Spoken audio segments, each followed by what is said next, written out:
ఈరోజు యాక్చువల్గా నారాయణ క్యాంప్ ఆఫీస్లోకి రావడం జరిగింది. నేను ఒక నగర అధ్యక్షుడిగా బాబు షూరిటీ భవిష్యత్ గ్యారంటీ మీద డిస్కస్ చేసేదానికి ఇక్కడికి మేము రావడం జరిగింది. మమ్మల్ని ఇక్కడ ఎంట్రన్స్లో పోలీసు మమ్మల్ని రాకుండా అడ్డుపడడం జరిగింది. వాళ్ళని ఎదిరించి ఎందుకు మమ్మల్ని అలౌ చేయాలని చెప్పి మేము హాస్పిటలైజేషన్కి వెళ్ళాలని చెప్పి అలౌ చేసిన తర్వాత ఇక్కడికి వచ్చాం. ఇక్కడ చూస్తే ఇక్కడ వాతావరణం, ఎందుకంటే రేపు ఎమ్మెల్యే అభ్యర్థిగా నారాయణ గారు డిక్లేర్ అయ్యారు, ఖచ్చితంగా గెలుస్తున్నారు నెల్లూరు నగరంలో మంచి మెజార్టీతో. ఇది జగన్మోహన్ రెడ్డి గారు జీర్ణించుకోలేక ఏదో ఒక విధంగా నారాయణ గారిని వాళ్ళ ఫ్యామిలీని భయభ్రాంతులు చేయాలా, అలాగే కార్యకర్తలను భయభ్రాంతులు చేయాలనే ఉద్దేశంతో ఈరోజు కావాలని ఒక 350 మంది సుమారుగా పోలీసుని బెటాలియన్ నుంచి కూడా తెప్పించి జిల్లా పోలీసు మొత్తం కూడా ఇక్కడే ఉన్నారు.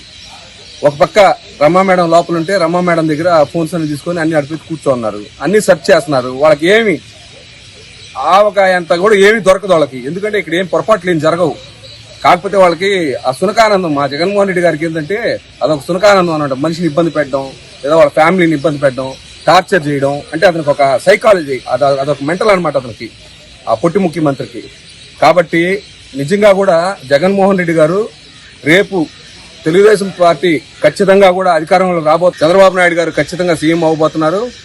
ఆయన్ని ఎదుర్కోలేక ఇటువంటి ఎన్ని చేష్టాలను చేస్తున్నారు. రేపు సీఎం గారు కాగానే నువ్వు ఎలా అయితే నేర్పించావో అవన్నీ కూడా దానికి వడ్డీతో సహా చెల్లించేదానికి అటు లోకేష్ బాబు గారు, ఇటు చంద్రబాబు నాయుడు గారు, ఇటు నారాయణ గారు వీళ్ళందరూ కలిసి కూడా మీ కార్యకర్తలు, మీరు ఎవరైతే పోలీస్ యూనిఫామ్ వేసుకున్న వాళ్ళందరూ కూడా మేము గౌరవిస్తాం. ఎవరో కొంతమంది ఉంటారు ఓవర్ యాక్షన్ చేసేవాళ్ళు, వాళ్ళని మాత్రం ఖచ్చితంగా కూడా వాళ్ళ మీద ఏం చర్యలు తీసుకోవాలా, వాళ్ళు ఇక్కడి నుంచి కాదు, లుధియానా వెళ్ళిపోయినా లేకపోతే యూఎస్ వెళ్ళిపోయినా ఎక్కడికి వెళ్ళిపోయినా కూడా వాళ్ళు మరీ పిలిపించైనా సరే వాళ్ళ మీద ఖచ్చితంగా కూడా చర్యలు ఉంటాయి. ఎవరిని వదిలే ప్రసక్తే లేదు. మా నాయకుల్ని ఇంత ఇబ్బంది పెడుతున్నందుకు మేమైతే ఎంత దూరమైనా మేము వచ్చేదానికి చాలా ముందుగా ఉన్నాం. మా కార్యకర్తలకు ఈరోజు నారాయణ గారు ఒక పిలిపిచ్చి మీరు హాస్పిటల్లోకి ఎంటర్ అవ్వమంటే ఈ పోలీసులు ఎవరు కూడా ఆపలేరు. వీళ్ళ వల్ల కాదంతే, గోడలు గేడలు దూకేసి ఇష్టం వచ్చినట్టు వచ్చేస్తారు. కాకపోతే ఇవన్నీ ముందస్తు ఎలక్షన్ కి భయభ్రాంతులు చేసే దాంట్లో కుట్రలో భాగంగానే ఇవన్నీ చేస్తున్నారు. అంతేగాని ఇక్కడ ఏమీ లేదు. వాళ్ళు ఏదో ఉందని ఎక్స్పెక్టేషన్స్ తో డబ్బులుంటే డబ్బులు తీసుకెళ్లిపోదామని ఏముండవు. ఇక్కడ డబ్బులు కూడా ఎందుకుంటాయి? కాబట్టి అటువంటి ఏమి ఉండవు. వీళ్ళు కావాలని ఇట్లా భయభ్రాంతులు చేసేదానికి చాలా ఇబ్బంది పెడుతున్నారు. ఒక డ్రగ్ ఇన్స్పెక్టర్ ని మీరు చిన్న ఎగ్జాంపుల్ తీసుకోండి. పోలీస్ డైరెక్ట్ గా ఎంట్రీ లేదు కాబట్టి ఒక డ్రగ్ ఇన్స్పెక్టర్ అడ్డం పెట్టుకుని, ఆ డ్రగ్ ఇన్స్పెక్టర్ తో పాటు మెడికల్ కాలేజ్ అన్నింటిలో అతను అడ్డం పెట్టుకుని ఈరోజు వెళ్లాల్సిన పరిస్థితి ఈ పోలీసుకి ఏర్పడింది. నిజంగా కూడా ఇది చాలా దౌర్భాగ్యం. మేము దీన్ని తీవ్రంగా ఖండిస్తున్నాం. ఇక నుంచి ఇటువంటి ఏదైనా జరిగితే మేమేం చేయాలో మేము ఆ డెసిషన్ తీసుకుంటాం.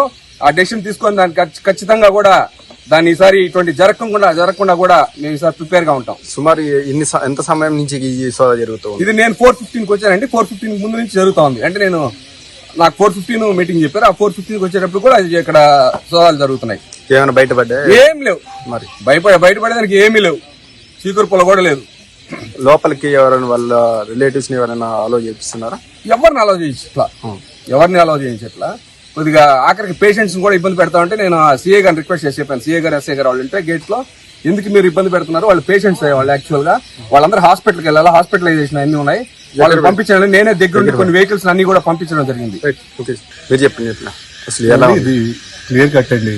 ఎందులో అంటే కరెక్ట్ గా నేను 3:40-3:50కి వచ్చి ఆ పేషెంట్ ఉన్నారనేసి మా వాళ్ళు పిలిస్తే బ్లడ్ బ్యాంక్ నుంచి వచ్చి బ్లడ్ బ్యాంక్ బయటకు వస్తుంటే దన పోలీసులు, రిజర్వ్ పోలీసులు వీళ్ళు వాళ్ళు దూకుతున్నారు. అసలు అర్థం కావట్లేదు అసలు ఏం జరుగుతుంది. అక్కడ చూస్తే పేషెంట్లని హడావుడి చేసేస్తున్నారు. ఆ పేషెంట్లకు వాళ్ళకి అర్థం కావట్లేదు, వెళ్లే వాళ్ళని ఆపేస్తున్నారు. వాటి చెకింగ్ అనేసి ఒక భయభ్రాంతికి గురి చేసేస్తున్నారు అట్మాస్ఫియర్ అంతా. అసలు ఏం జరుగుతుంది ఎవ్వరు ఏ ఒక్కరు కూడా ఇన్ఫర్మేషన్ ఇవ్వట్లే. కేవలం ఇక్కడ ఒక్కటే డ్రగ్ ఇన్స్పెక్టర్ ని అడ్డం పెట్టుకుని ఇక్కడికి వచ్చి డిపార్ట్మెంట్ అంతా హల్చల్ చేస్తున్నారు. ఇందాక నేను ఒకటి చెప్పాను ఏంటంటే, ఇందాక దాకా ఒక వెహికల్ ఉండింది ఇక్కడ 3388 అనేది. సో అది గవర్నమెంట్ ఆఫ్ ఇండియా అని ఇందాక దాకా బోర్డు పెట్టుండారు. దాని తర్వాత తీసుకెళ్లి ఆ లాస్ట్ లో దాచిపెట్టారు.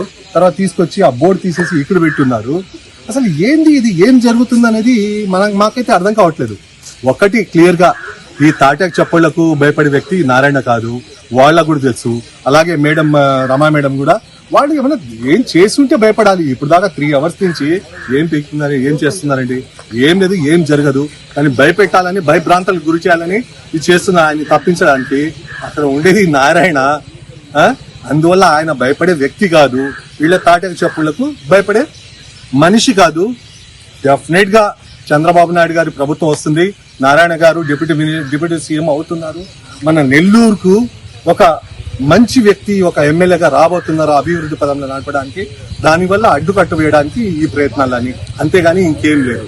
సుమారు ఇన్ని రోజుల నుంచి గమ్ముకుండి ఇప్పుడు సోదాలు మీరు ఎలా అంటారు? అదే కదా వాళ్ళు ఉన్న దగ్గర వాళ్ళు వెళ్ళి సోదాలు చేయకుండా ఇక్కడ లేని దగ్గర ఇక్కడ భయం పెట్టాలని, దగ్గర కొద్ది ఎలక్షన్స్ ఈయన క్రేజ్ పెరుగుతుంది. ఆయన కేవలం నెల్లూరు ఒక్కదానికే ఆయన నాయకుడు కాదు కదా, రాష్ట్రంలో ఒక ముఖ్య నాయకుడు. వీళ్ళని కొద్దిగా ఇది చేసి డిస్టర్బ్ చేస్తే వేరే వాళ్ళు భయపెడతారనే ఉద్దేశంతో అలా చేస్తున్నారు. కానీ మిగతా నథింగ్ ఏం జరగదు, ఏం లేదు. నారాయణ గారు వ్యక్తి ఉంటారు, గెలవబోతున్నారు, ప్రజలు ఆయనకు పూర్తి మద్దతు ఇస్తున్నారు. Thank you. ఈరోజు యాక్చువల్గా నారాయణ క్యాంప్ ఆఫీస్లోకి రావడం జరిగింది. నేను ఒక నగర అధ్యక్షుడిగా బాబు షూరిటీ భవిష్యత్ గ్యారంటీ మీద డిస్కస్ చేసేదానికి ఇక్కడికి మేము రావడం జరిగింది. మమ్మల్ని ఇక్కడ ఎంట్రన్స్లో పోలీసు మమ్మల్ని రాకుండా అడ్డుపడడం జరిగింది. వాళ్ళని ఎదిరించి ఎందుకు మమ్మల్ని అలౌ చేయాలని చెప్పి మేము హాస్పిటలైజేషన్కి వెళ్ళాలని చెప్పి అలౌ చేసిన తర్వాత ఇక్కడికి వచ్చాం.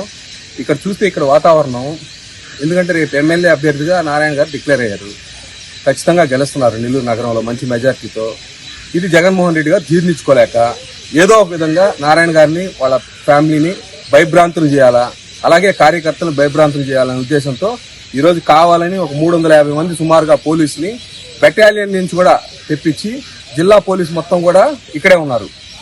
ఒక పక్క రమా మేడం లోపల ఉంటే రమా మేడం దగ్గర ఫోన్స్ అన్ని తీసుకొని అన్ని అడిపి కూర్చోన్నారు, అన్ని సెర్చ్ చేస్తున్నారు. వాళ్ళకి ఏమి ఆవకాయంతా కూడా ఏమి దొరకదు వాళ్ళకి, ఎందుకంటే ఇక్కడ ఏం పొరపాట్లు ఏం జరగవు. కాకపోతే వాళ్ళకి ఆ సునకానందం, మా జగన్మోహన్ రెడ్డి గారికి ఏంటంటే అదొక సునకానందం అన్నమాట. మనిషిని ఇబ్బంది పెట్టడం, లేదా వాళ్ళ ఫ్యామిలీని ఇబ్బంది పెట్టడం, టార్చర్ చేయడం, అంటే అతనికి ఒక సైకాలజీ, అదొక మెంటల్ అనమాట అతనికి, ఆ పొట్టి ముఖ్యమంత్రికి. కాబట్టి నిజంగా కూడా జగన్మోహన్ రెడ్డి గారు రేపు తెలుగుదేశం పార్టీ ఖచ్చితంగా కూడా అధికారంలో చంద్రబాబు నాయుడు గారు ఖచ్చితంగా సీఎం అవబోతున్నారు.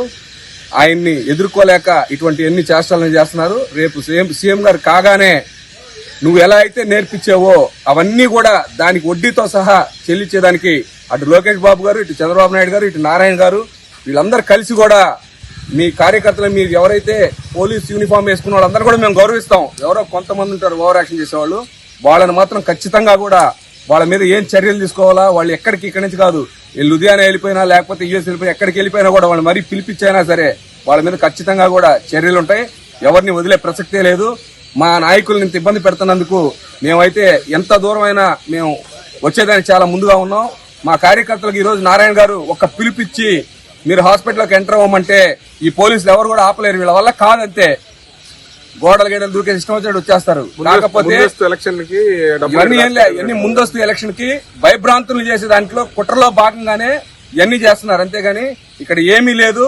వాళ్ళు ఏదో ఉందని ఎక్స్పెక్టేషన్స్ తో డబ్బులుంటే డబ్బులు తీసుకెళ్లిపోదామని ఏముండవు. ఇక్కడ డబ్బులు కూడా ఎందుకుంటాయి? కాబట్టి అటువంటి ఏమి ఉండవు. వీళ్ళు కావాలని ఇట్లా భయభ్రాంతులు చేసేదానికి చాలా ఇబ్బంది పెడుతున్నారు. ఒక డ్రగ్ ఇన్స్పెక్టర్ ని మీరు చిన్న ఎగ్జాంపుల్ తీసుకోండి. పోలీస్ డైరెక్ట్ గా ఎంట్రీ లేదు కాబట్టి ఒక డ్రగ్ ఇన్స్పెక్టర్ అడ్డం పెట్టుకుని, ఆ డ్రగ్ ఇన్స్పెక్టర్ తో పాటు మెడికల్ కాలేజ్ అన్నింటిలో అతను అడ్డం పెట్టుకుని ఈరోజు వెళ్లాల్సిన పరిస్థితి ఈ పోలీసుకి ఏర్పడింది. నిజంగా కూడా ఇది చాలా దౌర్భాగ్యం. మేము దీన్ని తీవ్రంగా ఖండిస్తున్నాం. ఇక నుంచి ఇటువంటి ఏదైనా జరిగితే మేమేం చేయాలో మేము ఆ డెసిషన్ తీసుకుంటాం. ఆ డెసిషన్ తీసుకొని దానికి ఖచ్చితంగా కూడా దాన్ని ఈసారి ఇటువంటి జరగకుండా కూడా మేము ఈసారి ప్రిపేర్ గా ఉంటాం. సుమారు ఎంత సమయం నుంచి ఈ సోదా జరుగుతుంది? ఇది నేను 4:15 వచ్చానండి. 4:15 ముందు నుంచి జరుగుతా ఉంది. అంటే నాకు 4:15 మీటింగ్ చెప్పారు. ఆ 4:15 వచ్చేటప్పుడు కూడా ఇక్కడ సోదాలు జరుగుతున్నాయి. ఏమైనా బయటపడ్డా? ఏం లేవు.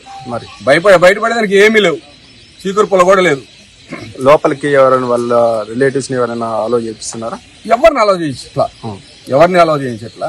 కొద్దిగా ఆఖరికి పేషెంట్స్ కూడా ఇబ్బంది పెడతా ఉంటే నేను సీఏ గారిని రిక్వెస్ట్ చేసి చెప్పాను. సీఏ గారు, ఎస్ఐ గారు వాళ్ళు ఉంటే గేట్ లో ఎందుకు మీరు ఇబ్బంది పెడుతున్నారు, వాళ్ళు పేషెంట్స్ వాళ్ళు యాక్చువల్ గా వాళ్ళందరూ హాస్పిటల్కి వెళ్ళాలి, హాస్పిటలైజేషన్ అన్ని ఉన్నాయి, వాళ్ళని పంపించాను. నేనే దగ్గర కొన్ని వెహికల్స్ అన్ని కూడా పంపించడం జరిగింది.